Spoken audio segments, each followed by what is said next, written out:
Liver बा यकृत जदि सुस्थ न रहे आमे सुस्थ भाविबा बा सुस्थ रहिबा असंभव अटे।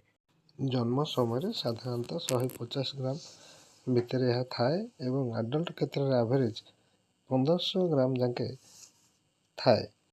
यह शरीर एक लार्जेस्ट अंग। यार कार्य शरीर भितर बहुत इम्पोर्टेंस अच्छी। यह साधारणतः वाइल प्रोडक्शन करिथाए। वाइल से जोटा डाइजेस्टिव सिस्टम को साहाय्य करिथाए। 500 रु अधिका केमिकल को यह बैलेंस करिथाए।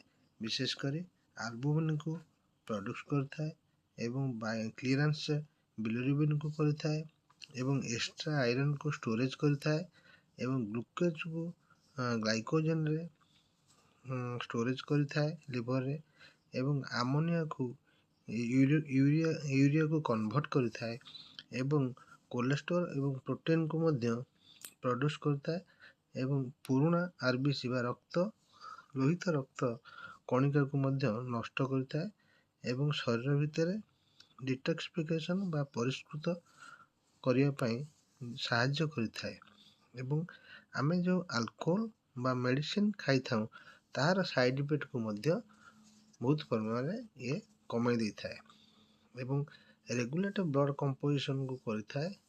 बहुत प्रकार न्यूट्रिशन एवं इम्यूनिटी के मध्य ग्रो करिथाए।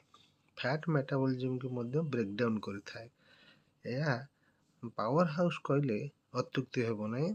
एथारे बहुत प्रकार storage vitamin A D E के मिनरल एवं फैट आदि स्टोरेज होता है जहाँ आवश्यक बेले शरीर को जोगाइଥାଏ।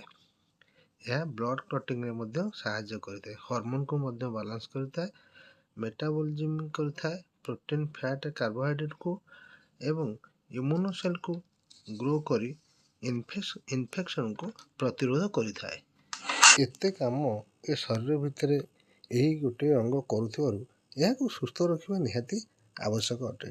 विशेष करके आमे यदि पौड़ पानी पीवा बा तरबूज आदि खाइबा एवं ऑरेंज एवं लेंबू भली जूस को नबा एवं सालट रे काकुड़ी मूला गाजर पियाज आदि नेले यह सुस्थ होगा सहित विशेष करके ग्रीन वेजिटेबल बा हल्का खाद्य खाइले लिवर सुस्थ होता है एवं जदि गोटे सेव अभ्यास कर खाती मध्य लिवर सुस्थ होता है एवं मानसिक स्थिरता को बा मस्तिष्क को शांत रखिले मध्य लिवर रे हार्मोन बैलेंस होइकि लिवर भी सुस्थ होता है एवं विशेषकर तेल मसला युक्त खाद्य अल्कोहल बा निकोटिन युक्त खाद्य लिवर को क्षति करिଥାଏ।